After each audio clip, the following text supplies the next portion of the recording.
عقاب اور جزا، سزا اور جزا، ان دونوں چیزوں کا تعلق ہی اختیار کے ساتھ ہے۔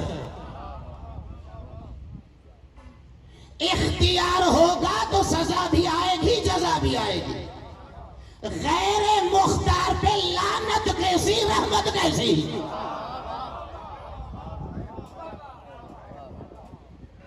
کبھی درخت بھی ملعون ہوئے اور طیب ہوئے کیا؟ اگر قرآن نے شجر ملعونہ، شجر طیبہ، شجر خبیثہ کی اصطلاح استعمال فرمائی ہے تو ایسے مراد یہ درخت ہے کیا، پیڑ ہے؟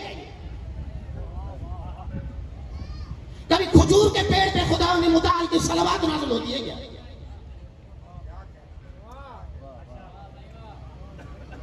درخت کے اختیار میں کیا ہے؟ زمین میں دانا آ گیا، بیج آپ نے بو دی، وہ تو بیچارہ مجبور ہے فطرت کے قانون سے کہ اس نے زمین کو چیر کے باہر ہی نکلنا ہے۔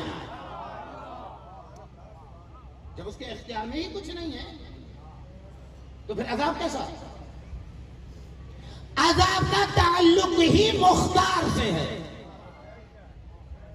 اِنَّا هَدَيْنَاهُ السَّبِيلَ اِمَّا شَاكِرًا وَإِمَّا كَفُورًا، ہم نے راستہ دکھا دیا، لعنت والا چن لے یا صلوات والا چن لے۔ یہ اختیار تو چلنے والے کے ہاتھ میں ہے، پھر یہ درخت پہ لعنت کیوں؟ یہ قرآن نے کون سی اصطلاح استعمال کی ہے؟ شجر ملعونہ، شجر خبیثہ، شجر طیبہ۔ درخت کسے کہتے ہیں؟ پیڑ کسے کہتے ہیں؟ جو مختلف عناصر کا مجموعہ ہو، جڑ ہو، تنا ہو، ٹہنیاں ہو، پتے ہو، پھل ہو، یہ سارے عناصر ملیں گے تو اس مجموعے کو کہیں گے درخت۔ جب قرآن فرما رہا ہے شجر ملعونہ تو اس کا مطلب یہ ہے کہ جتنے بھی اس میں عناصر ہیں سارے کے سارے لعنتی ہیں۔ عجیب ہے۔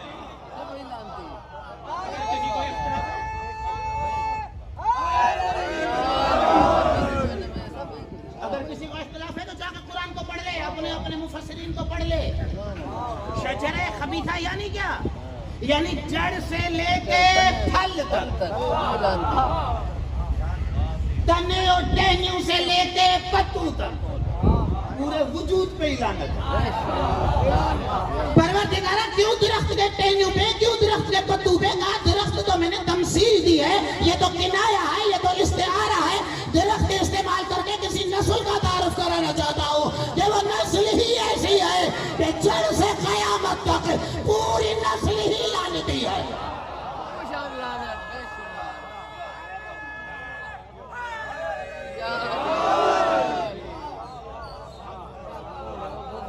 بعض لوگ ہیں جن کے جین میں بغض اہل بیت ہے، نسل در نسل موروثی طور پہ منتقل ہو رہا ہے۔ اگر بیماریاں موروثی طور پہ منتقل ہوتی ہیں، اچھا ہمارے یہاں بھی معاشرے میں ایک لفظ استعمال ہوتا ہے جو اسی چیز کی طرف توجہ دلاتا ہے۔ دیکھیں کبھی کبھار گزر ہوتا ہے کہیں نہ کہیں سے، دو بندے جھگڑ رہے ہوں، لڑ رہے ہوں، تو میں ہو رہی ہو، ایک بندہ آگے سے بہت حلیم بردبار، اصلا آنکھ اٹھا کے دیکھ ہی نہیں رہا اس بندے کو وہ کہہ کیا رہا ہے۔ اچھا وہ غلط پہ غلط زبان درازی استعمال ہوتی جا رہی ہے۔ تعجب ہوا، متاثر ہوا بندہ کہ یہ بندہ کون ہے، اتنا صبر، اتنا حلیم، اتنا بردبار، یہ بندہ اصلا اسے جواب ہی نہیں دے رہا۔ تو کہیں واقف بندے سے پوچھ لیا بھائی یہ دیکھیں وہ بندہ زیادتی کر رہا ہے اور یہ بندہ کتنا حلیم و بردبار ہے۔ تو آگے سے کہیں کہیں ہمارے معاشرے میں لفظ استعمال کر دیتے ہیں، جی خاندانی ہے۔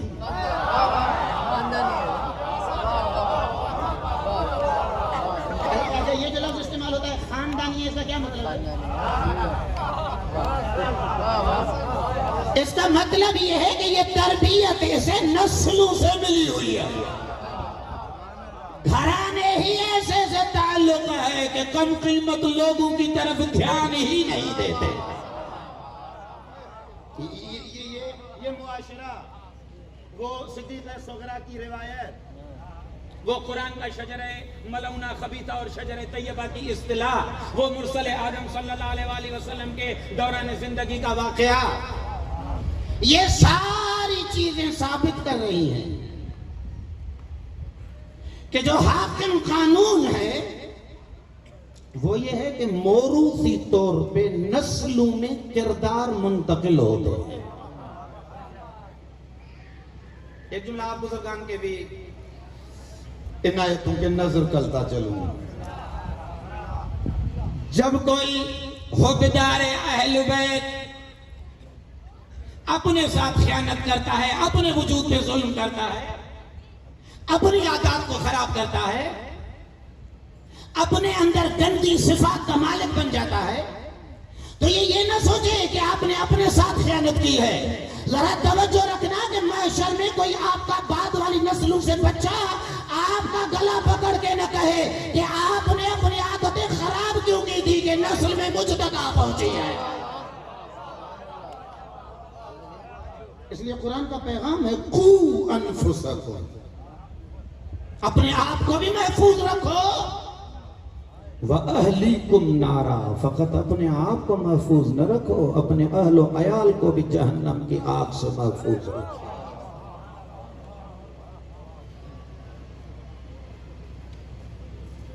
اوصاف کمال، کردار مذموم ہو یا ممدوح ہو، نسل در نسل منتقل ہوتے ہیں. جس ہستی کی مناسبت سے یہ جشن رکھا گیا ہے اعیاد شعبانیہ، خلیل اللہ کے لیے مالک کائنات نے قرآن میں کتنی وصفیں بیان کی ہیں. لَأَوَّاهٌ حَلِيمٌ، بردبار، حوصلے والا پیغمبر، توحید پرست. توحید پرستی میں اتنی بلندی پر فائز کہ آتش نمرود میں پھینکے گئے لیکن وجود میں تذبذب نہیں آیا، ذرہ برابر اضطراب نہیں آیا.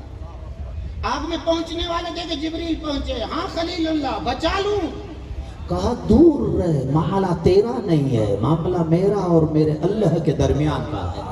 جس کے امتحان کے لیے آگ میں پھینکا گیا ہوں وہ ذات تجھ سے زیادہ میرے قریب ہے. اضطراب نہیں، پریشانی نہیں، نفس مطمئن. بے خطر کود پڑا آتش نمرود میں عشق. عقل محو تماشائے لب بام ہے ابھی، بے خطر کود پڑا آتش نمرود میں عشق. جب خلیل اللہ جیسے والا مقام انسان قربان گاہ میں آتش نمرود تک چلے جائے، جب اسماعیل جیسے جوان تہے تیغ آ کے بھی جملہ کہیں افعل ما تؤمر ستجدنی انشاءاللہ من الصابرین، اے بابا چھری چلا لیجئے دیکھیں گے میں بڑے صابروں میں سے ہوں گا. جب وہ بغیر کسی جو ہے تذبذب و اضطراب کے اطمینان نفس کے ساتھ چھری کے نیچے آ جائے، جب مصطفیٰ افتخار کر کے کہیں انا ابن الذبیحین، میں دو ذبیحوں کا فرزند ہوں، جب نسل قربانیوں کی عادی ہو تب جا کے اس نسل سے حسین جیسی ہستی آتی ہے.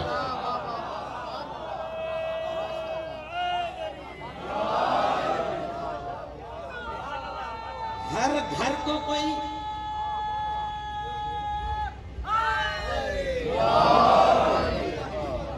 ہر گھر کو حسین ابن علی میسر تھوڑی ہوتی. نسل در نسل عشق خدا کا اعلان کرنا پڑتا ہے. یہ ساری نسلیں طیب و طاہر جب ملتی ہیں تب جا کے کسی گھرانے میں کوئی ہستی پیدا ہوتی ہے جو ماں کے دودھ سے زیادہ محمد کی زبان پہ پل کے بڑی ہوتی ہے.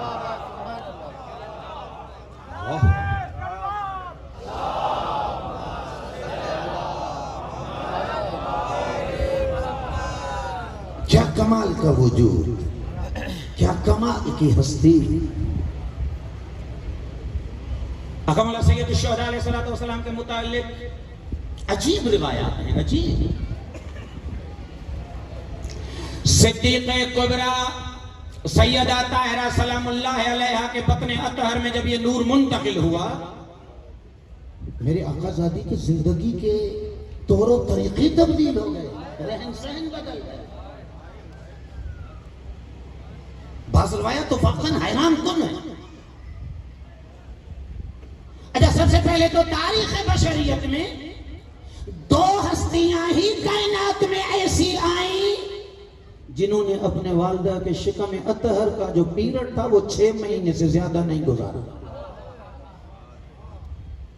ایک حضرت یحییٰ اور ایک امام حسین علیہ السلام، جن کا ٹوٹل دورانیہ صدیق طاہرہ کے شکم اطہر کا 6 مہینے.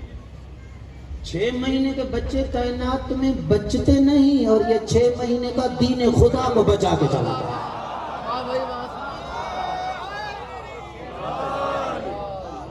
6 مہینے ٹوٹل دورانیہ 6 مہینے. لیکن یہ 6 مہینے جو واقعات، جو حوادث، جو مسائل صدیقہ کبریٰ سلام اللہ علیہا کے سامنے رونما ہوئے، وہ حیران کن ہے. ایک واقعے کی طرف توجہ آپ دوستان اور بزرگان کو مقبول کرانا چاہتا ہوں. 4تھا مہینہ شروع ہوا امام حسین علیہ السلام کو والدہ کے شکم اطہر میں. سیدہ کی عبادات کا دورانیہ بڑھ گیا.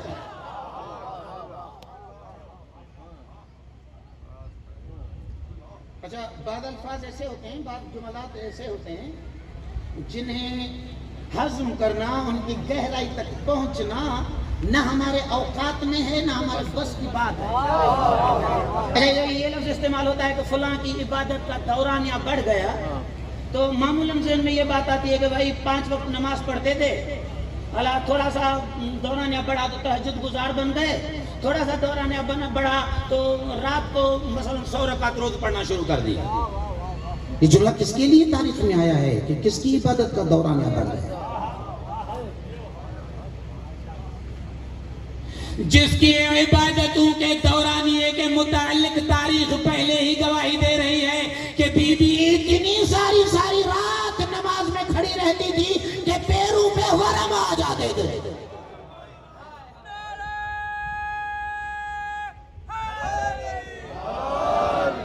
جو بی بی پہلے ہی ساری رات عبادات میں مشغول ہو،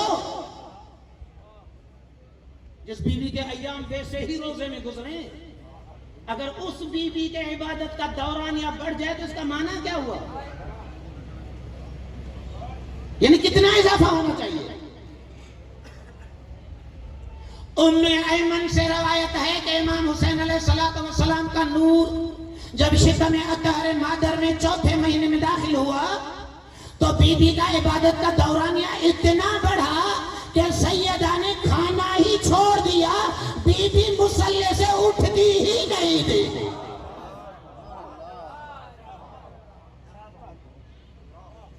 ام ایمن کہتی میں رو کے سیدہ سے آ کے کہتی تھی بی بی بچے کا دورانیہ حمل کا بڑھے تو بھوک لگتی ہے، کھانے کی ضرورت پڑتی ہے، بچے میں توانائی پیدا ہوتی ہے. سیدہ فرماتی میں کیا کروں، عجب قسم کا بچہ خالق نے مجھے دیا ہے جس کی پوری کی پوری کھچاؤ مصلی کی طرف ہے، بار بار دل کرتا ہے کہ مصلی سے اٹھوں ہی نہیں.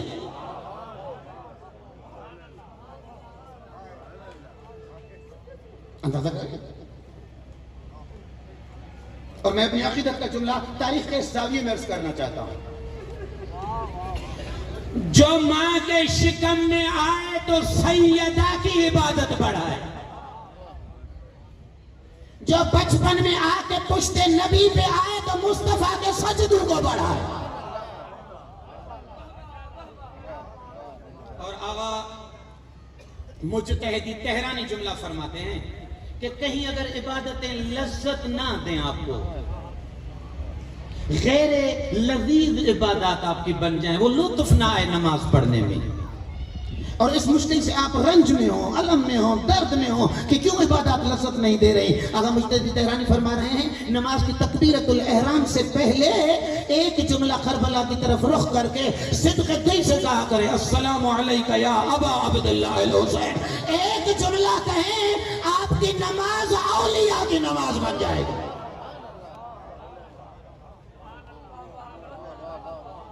کون سی ہستی ہے؟ شکم سیدہ میں آئے تو بی بی کی عبادتیں پڑھیں، پشت مصطفیٰ پہ آئیں تو نبی کی عبادتیں پڑھیں، اور فکر مومن میں آئیں تو اس کی عبادتوں کا لطف ہی دو چندان ہو۔ ان واقعات سے معلوم ایسے ہو رہا ہے کہ آقا مولا امام حسین علیہ السلام کی عبودیت و بندگی کا اپنے معبود سے کوئی تعلق اتنا گہرا ہے کہ جہاں پہ بھی حسین بس جائے وہاں پہ بندگی بس جاتی ہے، جہاں پہ زہرا کے لال آ جائیں وہاں پہ خود خدا کے ساتھ تعلقات لذتیں لے آتے۔ آقا مولا سید الشہداء علیہ السلام کی ہستی، صلوات تو پڑھی محمد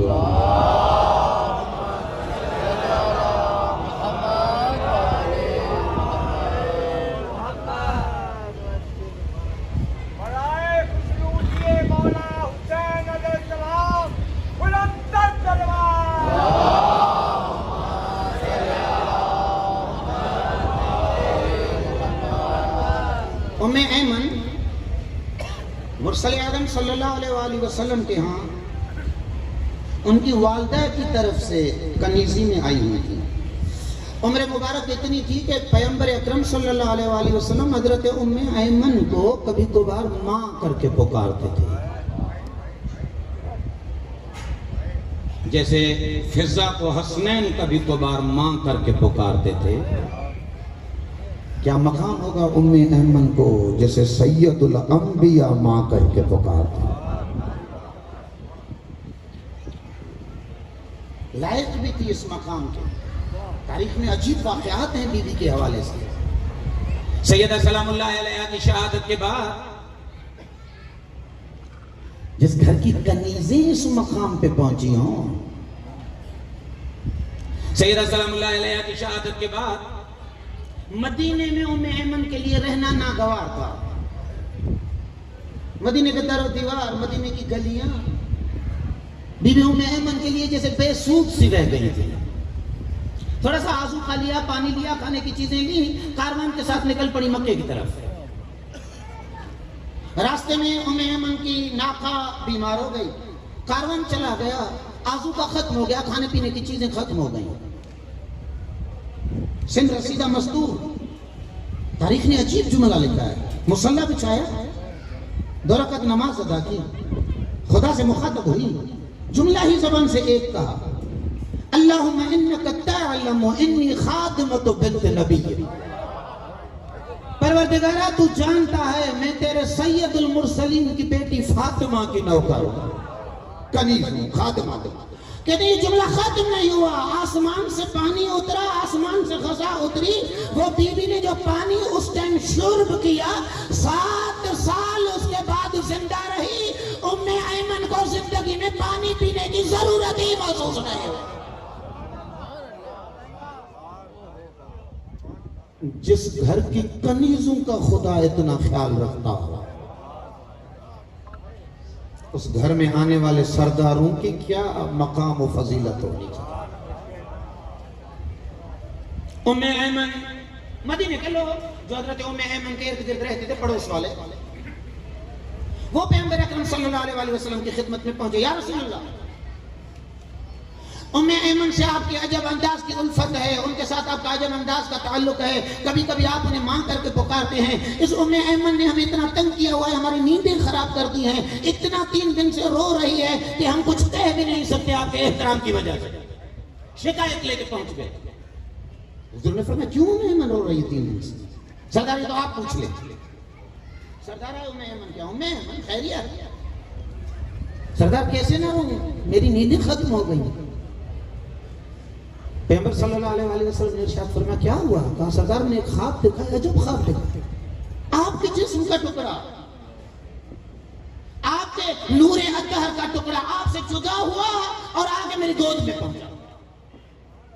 یا رسول اللہ میں اپنی قسمت پہ رو رہی ہوں کہ یہ کیسا خواب ہے کہ حضور مکرم صلی اللہ علیہ وسلم کے بدن سے کوئی ٹکڑا جدا ہو اور اذیت کا یہ مقام ہو اور وہ آئے بھی میرے آگے گود میں گرے اور میں اس کو پہلے اٹھانے والی بن جاؤں۔ یا رسول اللہ اس خواب نے میری نیندیں حرام کر دی ہیں۔ مرسل اعظم صلی اللہ علیہ وسلم نے مسکرا کے فرمایا ام ایمن یہ رونے کی بات نہیں ہے، خوشخبری ہے، پروردگار متعال نے تجھے چن لیا ہے۔ کس چیز کے لیے؟ ام ایمن نے کہا یا رسول اللہ اس خواب کی تعبیر کیا بنے گی؟ فرمایا کہ میرے ہی وجود کا ٹکڑا فاطمہ کے بدن سے آنے والا ہے جسے کائنات میں سب سے پہلے اٹھانے والی تیری گود بھرے گی۔ سیدہ کے گھر میں اور امام حسین علیہ السلام کی ولادت باسعادت ہو۔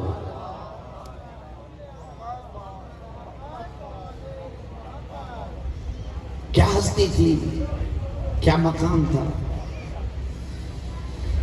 روایات میں ایک جملہ آیا ہے جیسے جیسے سید الشہداء علیہ السلام کے ایام ولادت نزدیک ہوتے جا رہے تھے، صدیقہ کبریٰ سلام اللہ علیہ کی حیرانگی بڑھتی جا رہی ہے۔ جیسے جیسے دن نزدیک آقا دادی کی پریشانی سے آئی۔ مرسل اعظم صلی اللہ علیہ وسلم تشریف لائے اور مزاج تھا نبی مکرم کا، ہر نماز سے پہلے سیدہ کے گھر، ہر نماز کے بعد سیدہ کے گھر۔ پریشانی تو اس بات پہ ہوتی ہے لوگوں نے مسواک یاد کر لیا، نبی کے اس گھر کے چکر یاد نہیں کر پائے۔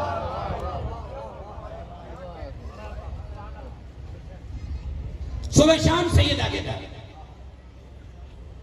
بیٹی کے چہرے پہ آثار دیکھے، فاطمہ بیٹا خیریت؟ بابا ایک چیز نے حیران کیا ہوا ہے، بیٹا کیا؟ بابا میں نے اس بچے سے پہلے حسن کو جنم دیا ہوا۔ بابا آپ فرماتے ہیں کہ حسن و حسین دونوں بچے برابر ہیں، دونوں امام ہیں، دونوں جنت کے جوانان کے سردار ہیں، دونوں کا مقام خدا کے ہاں اتنے عظیم ہیں کہ پروردگار نے ان کے نام رکھنے میں بھی شرک کو پسند نہیں کیا، کہا خود میں خدا ہی اسم رکھوں گا۔ لیکن بابا جس چیز نے مجھے حیران کیا ہوا ہے، بابا جب وہ بچہ امام حسن علیہ السلام کے لیے فرما رہی ہیں، جب وہ بڑے بیٹے میرے شکم اطہر میں تھے تو ان کے وجود سے بھی نور ساطع ہوتا تھا، لیکن بابا اس بچے کے وجود سے جو نور ساطع ہوتا ہے وہ حسن والے نور سے کہیں زیادہ نور ہے۔ اس مرحلے پہ میں پریشان ہوں کہ بیٹے دونوں امام، بیٹے دونوں جنت کے جوانان کے سردار، اور ایک بیٹے کے وجود سے نور کی حد ایک ہے اور دوسرے کے وجود سے نور کی حد اس سے زیادہ ہوگا۔ جب یہ تشبیہات آتی ہیں تو اس کا مطلب یہ نہیں ہے کہ امام حسن علیہ السلام کے وجود میں نور کی کوئی کمی تھی، نہیں، جتنی ظرفیت حضرت امام حسن علیہ السلام کی تھی وہ اس نور میں کامل تھے۔ پھر امام حسین علیہ السلام کے وجود اطہر سے نور زیادہ کیوں؟ بیٹی نے جب والد سے سوال کیا تو آقا مولا مرسل اعظم صلی اللہ علیہ وسلم مسکرا کے فرمانے لگے، بیٹی حسن سے جو نور نکل رہا تھا وہ ایک ہی امام کے وجود کا نور تھا، حسین سے جو نور ساطع ہو رہا ہے وہ 10 اماموں کے وجود کا نور ہے۔ اس بیٹے کے وجود میں مہدی تک سارے امام آ رہے ہیں، تو پھر یقین کر لے آج کی رات یا کل کی رات امام حسین کی ولادت نہیں ہے، یہ 11 سرداروں کے آنے کی رات ہے۔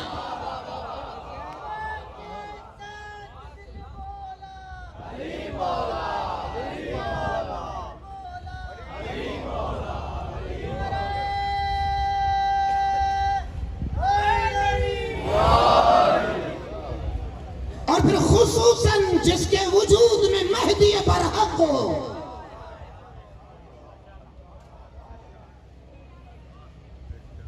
کیا ہستی ہے امام زمانہ کی. دو جملات تاریخ کے آپ بزرگان کی خدمت کے حوالے اور آپ کے ذوق اطہر کے حوالے دیکھیں, توجہ کریں. ایک توقیع ہے, توقیع خط. اقامہ صاحب الاسرہ جل اللہ فرجہ شریف سے منقول ہے یہ خط ایک یمنی محب اہل بیت کو. مولانا نے خط میں لکھا ہے فلاں ابن فلاں شعبان کا مہینہ آنے والا ہے. ارباب ذوق ہیں, بس تاریخ کا جیسے روایت آئی ہے ویسے ہی روایت نقل کر رہا ہوں بغیر کسی حاشیے کے. اے فلاں ابن فلاں یمنی, شعبان کا مہینہ آ رہا ہے اور اس مہینے کی 3 تاریخ منسوب ہے مجھ مہدی کے مولا حسین ابن علی کی ولادت کے ساتھ.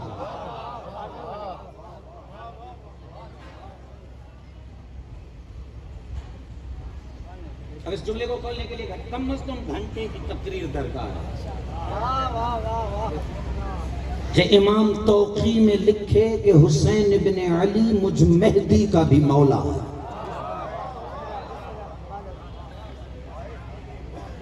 جس امام کا انتظار کرتے کرتے 1,24,000 انبیاء کی نظریں اداس رہیں کہ کب ہوگا ظہور, کب ہماری محنت رنگ لائے گی. جس امام کی انتظار میں امیر المومنین مسجد کوفہ سے نکلتے ہوئے ایک بار بابا کے دوہر ایک جملہ فرما بیتے. ارد گرد مولا کے عاشقان تھے, حجر بن عدی جیسے, سرسد بن سوحان جیسے, اسبغ بن نباتہ جیسے, مالک اشتر جیسے, عمار یاسر جیسے. مولا مسجد کوفہ سے نکلے, ایک قدم مولا کا جامع مسجد کے دروازے کے باہر, ایک قدم اندر تھا. مولا نے آسمان کی طرف چہرہ اٹھایا, بابا کے دوہر ایک جملہ فرمایا, لشوخن یا مہدی, اے مہدی بیٹا تیرا شوق مجھ علی کو کتنا تڑپا رہا. جس کے زیارت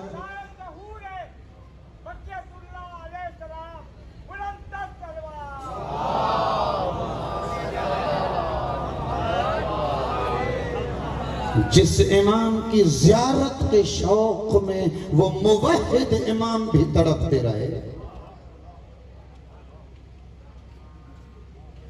جو امام سوائے خدا کی کسی پہ میرے مولا کی دید ہی نہیں تھی پڑتی. ماہ شعبان ماہ مناجات ہے, ماہ شعبان ماہ دعا ہے, ماہ شعبان ماہ توسل ہے. اللہم ان ھذا شہر نبی, اقام اللہ سید ساجدین فرما رہے ہیں, وسید رسل شعبان الذي حفظته منك بالرحمة والرضوان. كان رسول الله صلى الله عليه وآله وسلم يدعو في صيامه وقيامه في أيامه ولياليه بخوعا لك في إكرامه. جس مہینے میں 14 پہ سلوہ تھی 11 مہینوں سے الگ پڑی گئی ہے. 11 مہینوں کی صلوات جدا ہے, شعبان میں اہل بیت پہ صلوات ہی جدا ہے.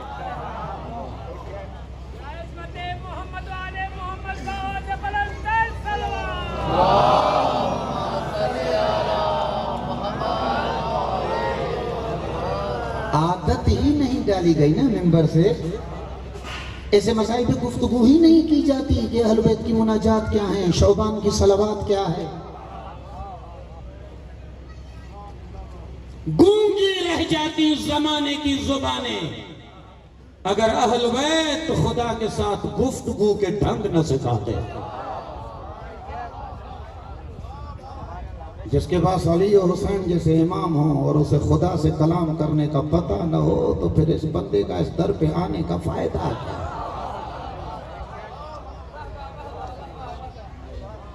مناجات شعبانیہ, صلوات شعبانیہ. ایک جملہ سن لیں مولا امیر المومنین کا اس مناجات کا, پھر اندازہ کریں کہ میرے مولا کس مقام پہ تھے اور کس کے لیے تڑپ رہے تھے. الہی واسمع دعائی اذا دعوتک واسمع ندائی اذا نادیتک وأقبل علي إذا ناجيتك فقد هربت إليك ووقفت بين يديك مستقيما مسكينا متضرعا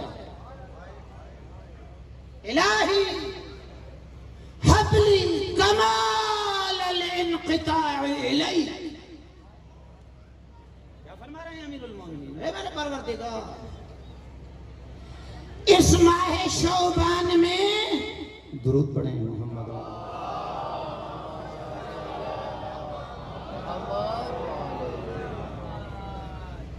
ہمارے قبلہ مولانا علامہ کرم علی حیدری صاحب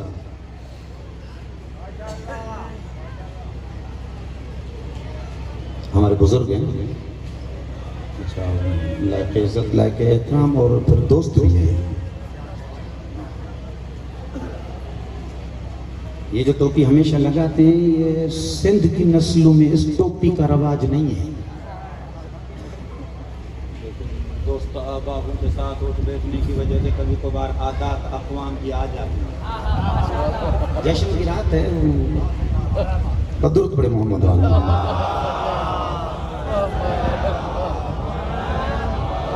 اس جملے پر توجہ کریں، میں آپ کی سماعت کو تمام کروں. الہی حب لی کمال الانقطاع الیک، اے پروردگار علی کے قلب کو دنیا کے تعلقات سے ایسا جدا کر لے کہ اس قلب میں تیرے سوا کسی کی جگہ ہی نہ ہو.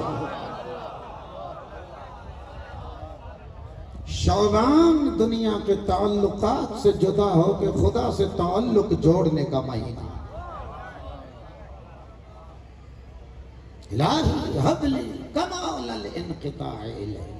اگلا جملہ دیکھیے، وَأَنِرْ أَبْصَارَ قُلُوبِنَا بِضِيَاءِ نَظَرِهَا إِلَيْكَ حتی تخرق ابصار القلوب حجب النور وتصل الى معدن الرحمہ. اے میرے کریم پروردگار، علی کا تجھ سے ایک ہی سوال ہے کہ اندر کی آنکھوں کو، ضمیر کی آنکھوں کو، بصیرت کے نور کو اتنا بڑھا دے کہ اگر دیوار کے پیچھے دیکھ لیا تو کون سی بڑی بات ہے. تعلق خدا سے ہو اور دید کی بصیرت دیوار کے پیچھے دیکھے تو یہ تعلق کون سا ہوا. پھر بولا کہاں تک دیکھنا چاہتے ہیں؟ فرما رہے ہیں کہ تیرے آسمان کے حجاب ہٹ جائیں، تیرے عرش کے حجاب ہٹ جائیں، تیرے نور کے حجاب ہٹ جائیں. میں وہ جگہ دیکھنا چاہتا ہوں جس کان سے رحمت پھوٹ رہی ہے.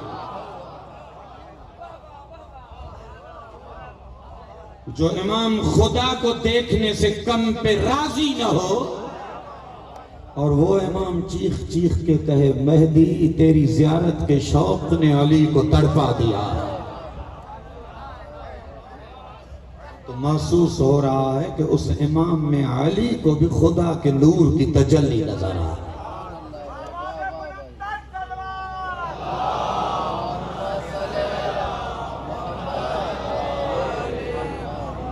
ایک بار درود پڑھیں.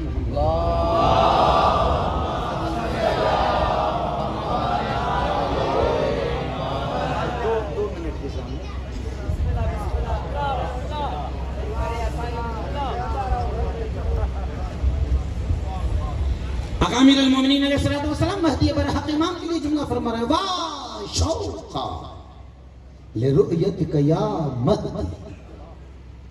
اور طرفینی معاملہ. آقا مولا امام زمانہ عجل اللہ فرجہ الشریف کو امام حسین علیہ السلام کا مقام اتنا بلند نظر آ رہا ہے کہ مولا فرما رہے ہیں کہ 3 شعبان مجھ مہدی کے مولا کی ولادت ہے. اور سید الشہداء علیہ السلام سے فرمایا گیا کہ کربلا کے امتحان سے آپ گزر گئے تو ہم مہدی آپ کی نسل میں رکھ دیں گے.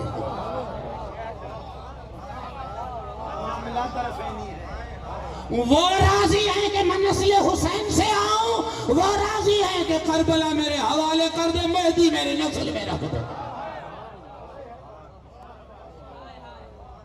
جب مقام ہے نسل امامت کا.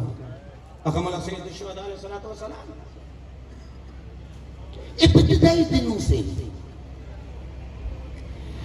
تاریخ فرما رہی ہے کہ سیدہ جیسی والدہ ہوں، تطہیر کی چادر کا پہرا ہو، عصمت کبریٰ کی مالکہ ہوں، دنیا ترستی ہے کہ کہیں ایسے گھرانے کا دودھ نصیب ہو.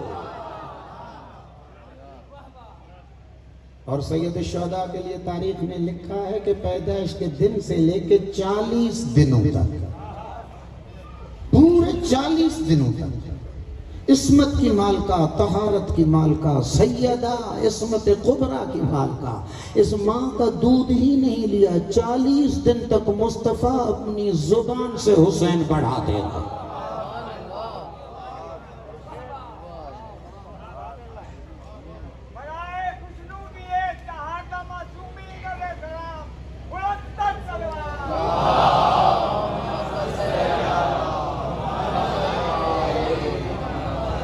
اندازہ ہے دوستان بزرگان کو، فکر کی اتنی گہرائی ہے کہ علم آ سکے اس دماغ میں کہ جسے مصطفیٰ زبان دے دیں وہاں پہ ہوتا کیا ہے. تاریخ کی ایک تشبیہ عرض کر رہا ہوں.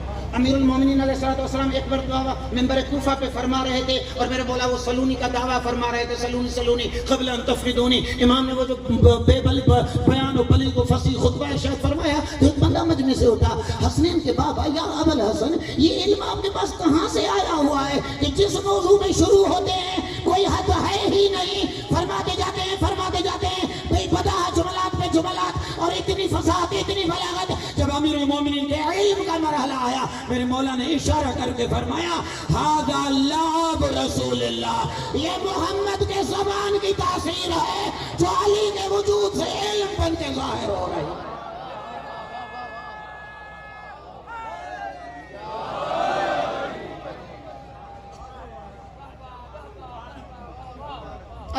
بعض جملات تو تاریخ میں ایسے ہیں نا، پڑھنے والے بھی اس کا رخ موڑ دیتے ہیں، سننے والے بھی رخ دوسرے میں لے لیتے ہیں. جیسے یہ مشہور حدیث ہے انا مدینۃ العلم وعلی بابها. اچھا یہ ہم فضیلت پڑھتے ہیں مولا علی کی اور نعرے لگاتے ہیں امیر المومنین کے علی علم باب نبی، باب علم نبی. حقیقت میں یہ امیر المومنین سے زیادہ فضیلت سیدہ کے والد کی ہے. آپ اندازہ کر رہے ہیں جس نبی کے علم کا در علی ہو اس شہر میں کیا ہونا چاہیے.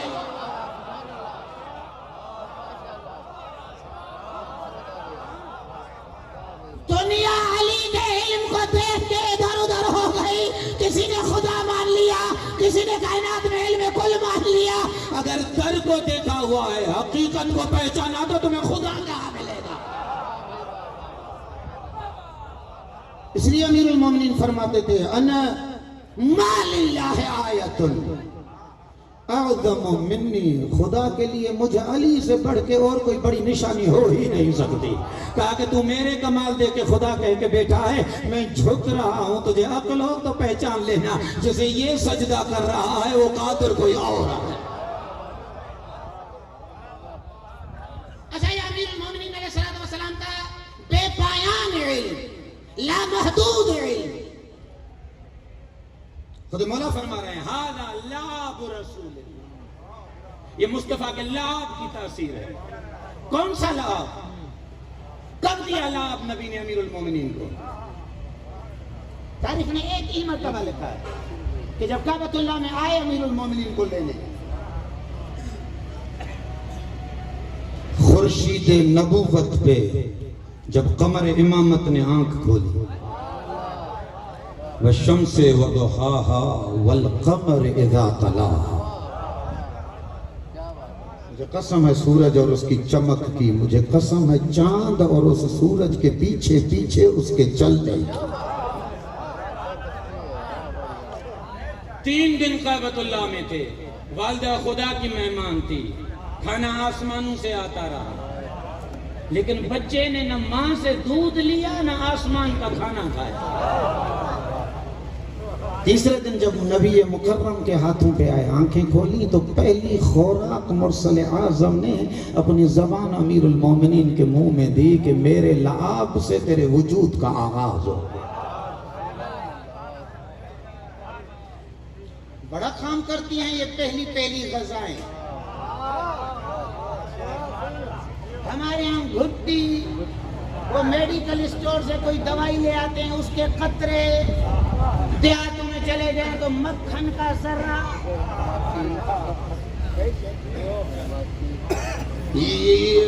وہ شہد کا ذرہ، یہ پہلی خوراکیں ہوتی ہیں. صادق امام فرماتے ہیں اے اہل بیت کے حبدارو، کسی محب اہل بیت کا گھر خاک شفا سے خالی نہیں ہونا چاہیے. ہمارے حبدار کے گھر میں ہمیشہ کربلا کی مٹی ہونی چاہیے. مولا کیوں؟ فرمایا جب بھی بچے کی ولادت ہو تو اس کی پہلی خوراک کربلا کی مٹی لے کے اس کے منہ میں دے دیا کرو. مولا کیوں؟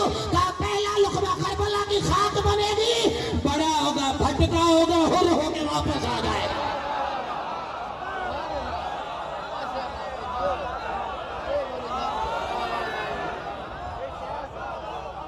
درود پڑھیں محمد و آل محمد.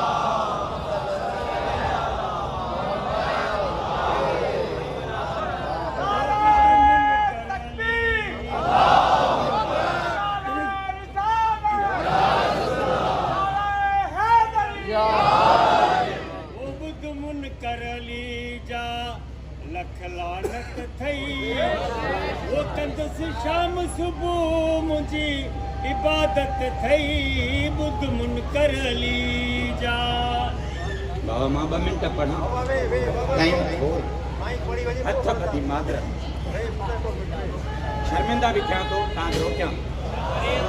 اے ہماری درسگاہ کربلا کربلا، اے ہماری درسگاہ کربلا کربلا، حق کا سیدھا راستہ کربلا کربلا، حق کا سیدھا راستہ کربلا کربلا. ظہور امام زمانہ بآواز بلند تر صلوات. تاثیر وجود مصطفیٰ. امیر المومنین جیسی ہستی کے وجود میں اگر لعاب نبی آ جائے تو تاثیر علم کے چشمے بن کے بہنا شروع کر دیتی. اور جس وجود میں 40 دنوں تک محمد کی زبان ہے، اس وجود کو کیا بننا چاہیے؟ اچھا دنیا ماننے پہ آ جائے تو حلیمہ کی ناقہ کو بھی مان لیتی ہے.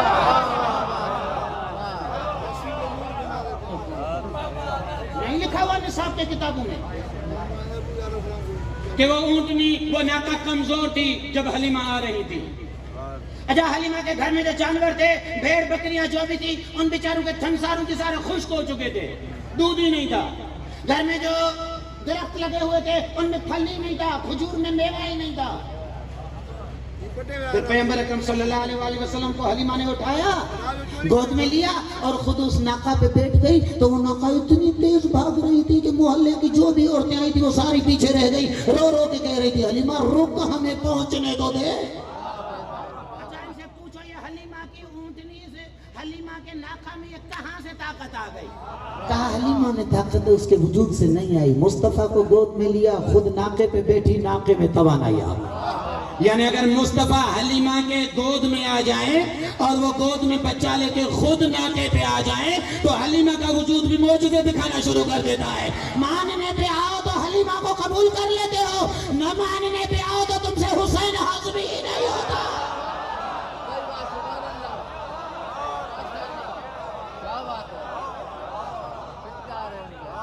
گود میں آ جائے تو ناخوں پہ معجزے مان لیتے ہو، جسے 40 دنوں تک زبان مصطفیٰ پالتی رہے.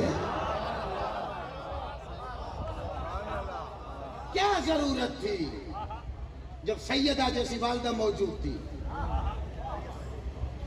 جب تطہیر کا دودھ گھر میں موجود تھا کیا ضرورت تھی مرسل کو اپنی زبان چسوانے کی؟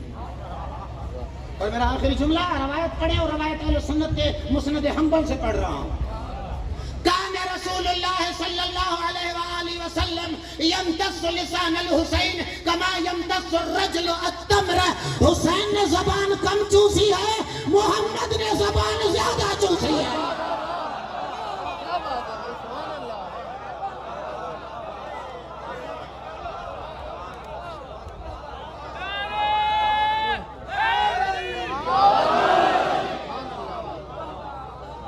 ایسے تھوڑی بنتا حسین منی انا من الحسین. کوئی تو طرفینی تقابل تھا، کچھ یہاں سے وہاں جا رہا تھا، کچھ وہاں سے یہاں آ رہا تھا. اور کیا تشبیہ کمال کی عربی نے دی ہوئی ہے. کما یمتص الرجل التمر. کھجور دو قسم سے کھائی جاتی ہے، دو طریقوں سے. بھوک لگی ہوئی ہو، بندہ 4-5 دانے تو پتہ ہی نہیں چلتا، کھایا نگل گیا، گئی ہاضمے کا حصہ بن گئی، خون بن گیا. کبھی کبھار عرب بھوک کی وجہ سے کھجور نہیں دکھاتے. اچھا ایرانی میں آپ چلے جائیں، ان کے ہاں رسم ہے کہ رات کو اگر دیر تک بیٹھیں گے گپ کے لیے تو بیج رکھ لیتے ہیں اس کے تربوزے کے خربوزے کے. اس کو بیٹھ کے ایسا ایسا کھاتے بھی رہتے ہیں، لذت بھی لیتے رہتے ہیں اور گفتگو بھی چلتی رہتی ہے. عربوں میں یہ رسم تھی کہ جب یہ رات کو دیر ٹائم تک بیٹھتے تھے تو یہ کھجور رکھ لیتے تھے، اس کو کھاتے نہیں تھے، چباتے نہیں تھے، لے کے منہ میں اسے چوستے رہتے تھے تاکہ لعاب بھی بنتا رہے، منہ خشک بھی نہ ہو، گفتگو بھی ہوتی رہے، لذت بھی چلتی رہے. اور راوی جملہ کیا کہہ رہا ہے؟ کان رسول اللہ صلی اللہ علیہ وسلم یمتص لسان الحسین. مصطفیٰ حسین کی زبان کو ایسے چوستے رہتے تھے جیسے عرب گپ شپ میں بیٹھ کے کھجور چوستے رہتے ہو. کیوں سردار؟ کہا کہ لذت اتنی آ رہی ہے، کھا لوں تو ٹائم تھوڑا ہوگا، چوستا رہوں، دورانیاں بڑھتا رہے، محمد کی لذتیں بڑھتی. جو محمد کی لذتیں بڑھانے والی ذات ہو اسے حسین ابن علی کہتے ہیں. پروردگارا ہماری عبادتوں کو اپنی بارگاہ میں قبول فرما، محبان اہل بیت پہ اپنی برکتیں اور رحمتیں نازل فرما، دشمنان اہل بیت کے شر سے انہیں محفوظ فرما، زمینی آسمانی بلیات اور ارضی سماوی مصیبتوں سے ان کو اپنی حفظ و امان میں. محمد و آل محمد کی عزت و عظمت کے صدقے جو مومنین محبان اہل بیت اس فانی جہان سے جا چکے، مالک کائنات انہیں جشن نوری و عرشی میں آج شامل فرما. محمد و آل محمد کی عزت و عظمت کے صدقے انتظامیہ جن دوستوں نے تعاون کیا ہے اس پروگرام کے انعقاد میں، ان کی توفیقات خیر میں اضافہ فرما، ان کے رزق و روزی میں وسعت عطا فرما، علماء حق کو پربرکت طول عمر نصیب فرما، مہدی برحق سردار ولی نعمت امام کے ظہور میں تاجیل فرما. ہم گناہگاروں کو آقا کے آوان و انصار میں شامل فرما، جن کے حق میں ہم نے دعائیں مانگی ہیں مالک کائنات ان کے حقوق میں ہماری دعائیں مستجاب فرما. پروردگارہ جو بے اولاد ہے، کریم کربلا کا واسطہ، کریم کربلا کا واسطہ، عطا کرنے پہ آئے حسین ابن علی تو اتنا عطا کر دے. آج ہی مطالعہ کر رہا تھا، اوقات میں جگہ ہے میرے مطالعے سے ایک روایت گزری، میں خود حیران ہوں. آج تک آپ لوگوں نے اتنا ہی پڑھایا کہ حضرت حر کو امام حسین نے معاف کر دیا اور میرے مولا نے شہادت کی اجازت دے دی. نہیں، اور جب امام حسین کے بارگاہ میں پہنچے اور آ کے رو رو کے گڑ گڑا کے عرض کرنے لگے، حلی من التوبۃ یا ابن رسول اللہ، میں توبہ کے لائق ہوں مولا، میں پہلا وہ بندہ وہ، میں پہلا وہ انسان ہوں جس نے آپ کے جو ہے وہ ذوالجناح کے اس زین اور اس کو پکڑا تھا اور آپ جو ہے وہ کربلا میں مجبور ہوئے، میں وہ مجرم ہوں، میرے لیے کوئی توبہ کا دروازہ کھلا ہے؟ امام حسین علیہ السلام نے اس کے بازو تھام کے پہلا جملہ کہا، یا اخی، اے حسین کے بھائی.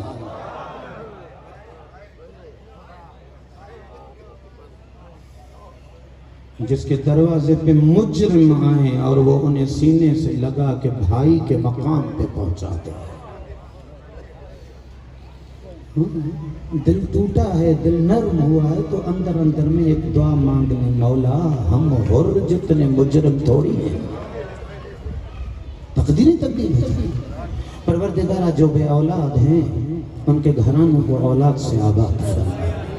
کوئی مومن حیدری صاحب ان کے درجات کی بلندی اور جو مومنین و مومنات اس فانی جہاں سے جا چکے ہیں ان کے درجات کی بلندی و مغفرت کے لیے ایک چکر سورہ ایک مرتبہ سورہ فاتحہ کی تلاوت. بسم اللہ.